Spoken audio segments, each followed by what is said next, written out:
Sen endi otangga qilganingga minnat qilasanmi? Otangga yedirgan, ichirganingga minnat qilasanmi? Kimsan o'zisan? Axir sen mana shu ota bo'lmaganda dunyoga kelmasding-ku.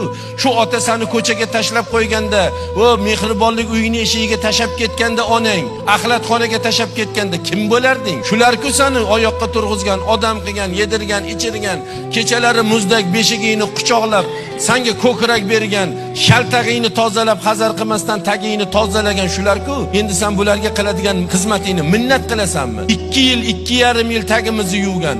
Ey bola badbaxt, men seni 2 yil tagingni yuvdim, axlatingni changallab demagan onamizga sen nimaga minnat qilasan? Nima ishing, qaysi ishingni minnat qilasan?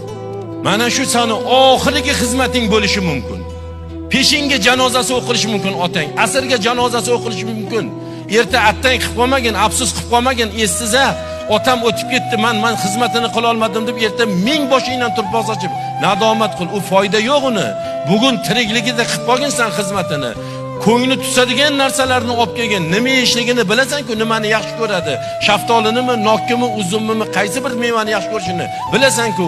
Go'shtli ovqatni yaxshi ko'radimi, suyug'ini yaxshi ko'radimi? Shuni bilmaysanmi? Shuncha yil yashab otangga nima yo'q?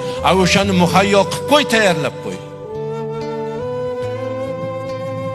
Bir hoji akamiz bo'lardi, Alloh rahmat etsin. 82-83 yillarni gapiradi, ustoz. 82-83 yillarni gapiradi. Yanvar oyi edi. Tizza barobar ko'chada qor deydi. Onamlarni men bu tizzalariga boshimni qo'yib, yerkalanib o'tiribman, onamlar ham boshimni silab. Shunda yoshligimni eslab o'tiribman. Bolam dedilar, "Labbay onajon, hozir bozorlarda qulpinay bormikan?" deb qoldi deydi. Yanvar oyida. Hozir bor, Karzinkada ham bor, Makroda ham bor, o'tda ham bor, topsaz bo'ladi. Qishda o'zimizni dehqonlar ham mirishkor bo'lib ketdi.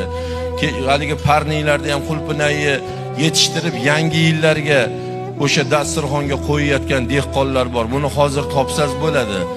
U 81, 82, 83-yillarda birodarlar, Karzinkada ham, Makroda ham yada tursin, bir umr qulpinay ekib dehqonchilik qilgan insonlarni xonadonida ham qulpinay bo'lmagan yanvar oyida. Agar bizaga shuni esa nima degan bo'lardi? O'sha farzandni o'zida bizamizda endi onamiz aytayaptiki, "Bolam qulpinay bormi?" deyapti-da. Ona, qarib qoldingizmi? Esiz joyidami? Yanvarda-ya ko'chada tizza barobar qor turibdi, qulpinay qayerda bo'ladi deymizda, befarosat bo'lsa shunaqa deb bo'lamiz. Shunaqa deymiz. 100% aytamiz mana shu narsani. Lekin u farosatlik ekan-da odam. Ona bor qulpinay. Yegiz kelyaptimi? Shu 3-4 ta bo'lsa ko'ynim tusadi-da deydi. Bo'ldi olib kelaman deb shart chiqib deydi. Moskvaning samolyotiga o'tirib ertasi kuni 3 kilomi 4 kilo qulpinay olib keldim deydi.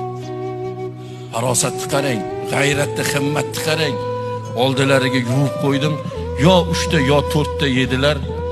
Shu qo'llarni duoga ko'tarib ochdi, duo qilyaptilar. Mana shu onamlarni duolarini Alloh dargohida qabul qilayotganini butun vujudim his qilib turibdi deydi. Shu dargohga hozir to'ppa-to'g'ri yetyapti. Amin deb turdim. Shunaqa duo qildilar, yig'lab. Xudoning qudrati onamning duosi bilan ertasi kundan ishim shunaqangi o'ngiga boshlab ketimdan dunyo mol quvlaydigan bo'ldi. Qaysi ishga qo'lim ursam barakot bo'lib ketdi. Shu onamning duolari bilan shu darajalarga yetdim degan hoji akamiz bor edilar, birodarlar. Shu qiyinmi?